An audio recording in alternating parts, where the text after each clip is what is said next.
Cake ಉಳಿತು ನಮ್ಮ birthday ಆಗಿ. ಸೊ ಇದನ್ನ ಪ್ಯಾಕ್ ಮಾಡ್ಕೊಂಡು ಮನೆಗೆ ತಗೊಂಡೋಗೋಣ ಅಂತ ಪ್ಯಾಕ್ ಮಾಡಿ. ನಾನು ಒಬ್ಬರಿಗೆ ಅಧ್ಯಾಯ ಮಾಡಿಲ್ಲ ನಾವೆಲ್ಲ ಹಿರಿಯ ಒಬ್ಬರಿಗೆ ಅಧ್ಯಾಯ.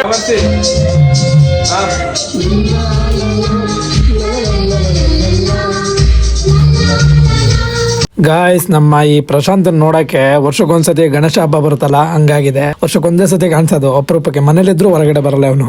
ನಾನೀಗ ಹೊಸ ನಾಯಿ ತಂದಿದ್ದೀನಿ, ಚೆರಿ ಅಂತ ನೇಮು. ನಮ್ಮ ನಾಯಿಗೆ ಸ್ವಲ್ಪ ಹುಷಾರ್ಲಿಲ್ಲ, ಹಾಗಾಗಿ ಅವಳನ್ನ ಕರ್ಕೊಂಡು ನಾನು ಬಂದಿದ್ದೆ ಹಾಸ್ಪಿಟ್ಲಿಗೆ ಬಂದು ಹಾಗೆ 1-2 ಇಂಜೆಕ್ಷನ್ ಹಾಕ್ಸ್ಕೊಂಡು ಹಾಗೆ ಮನೆಗೆ ಬಂದು ಮನೆ ತಂದ್ರೆ ಸೊಪ್ಪೆಲ್ಲ ಕೋಳಿಗಳಿಗೆ ಹಾಕಿ ಅಲ್ಲಿಂದ ನಾನು ಕೆಲಸ ಎಲ್ಲ ಮುಗಿಸ್ಕೊಂಡು ನಾನು ಹೊರಟಿದ್ದೆ ಬೇಲೂರು ಅಂತ. ಈಗ ತವ್ರ ಮನೆ ಆಗಿದೆ. 2-3 ದಿನಕ್ಕೆ ಹೋಗ್ತಾನೆ ಇದ್ದೀನಿ. ನಮ್ಮೂರು ಮತ್ತೇಳಿಯಿಂದ ಬೇಲೂರಿಗೆ ಜಸ್ಟ್ 9 ಕಿಲೋಮೀಟರ್ ಆಗುತ್ತೆ, 9-10 ಕಿಲೋಮೀಟರ್ ಆಗುತ್ತೆ. ಬೇಗನೆ ಹೋಗಿ ಬೇಗನೆ ಬರ್ಬೋದು. ಮನೆಗೆ ಸ್ವಲ್ಪ ಟ್ಯಾಬ್ಲೆಟ್ ಬೇಕಿತ್ತು, ಹಾಗಾಗಿ ಮೆಡಿಕಲ್ ಗೆ ಬಂದು ಟ್ಯಾಬ್ಲೆಟ್ ಎಲ್ಲ ತಗೊಂಡೆ ನಾನು. ಅಲ್ಲಿಂದ ನಾನು ನನ್ನ ಫ್ರೆಂಡ್ಸ್ ಎಲ್ಲ ಒಂದು ಎಳ್ಳಿಕಾಯಿ ಜ್ಯೂಸ್ ಕುಡಿದ್ವಿ. ಜ್ಯೂಸ್ ಎಲ್ಲ ಕುಡಿದ್ ಮುಗಿದ್ಮೇಲೆ ನಾವು ಬಂದಿದ್ದೆ ಬೇಕರಿಲಿ ಕೇಕ್ ಮನೆ ಅಂತ ಬೇಕರಿಗೆ ಬಂದಿದ್ವಿ.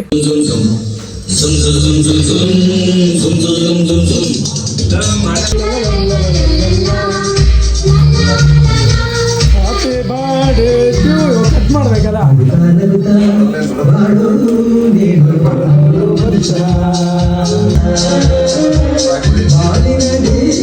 ಬರ್ಡೇ ಸೆಲೆಬ್ರೇಷನ್ ಎಲ್ಲ ಮುಗಿಸ್ಕೊಂಡು ನಾವು ಬಂದಿದೆ ವಿಲೇಜ್ ಪಬ್ ಅಲ್ಲಿ ಲೈಟ್ ಆಗಿ ಎಣ್ಣೆ ಎಲ್ಲ ತಗೊಂಡು. ವಿಲೇಜ್ ಪಬ್ ಅಲ್ಲಿ ಮುಂಚೆ ಅಂತೂ ತುಂಬಾನೇ ಸಖತ್ತಾಗಿ ಡೆಕೋರೇಷನ್ ಎಲ್ಲ ತುಂಬಾನೇ ಇತ್ತು.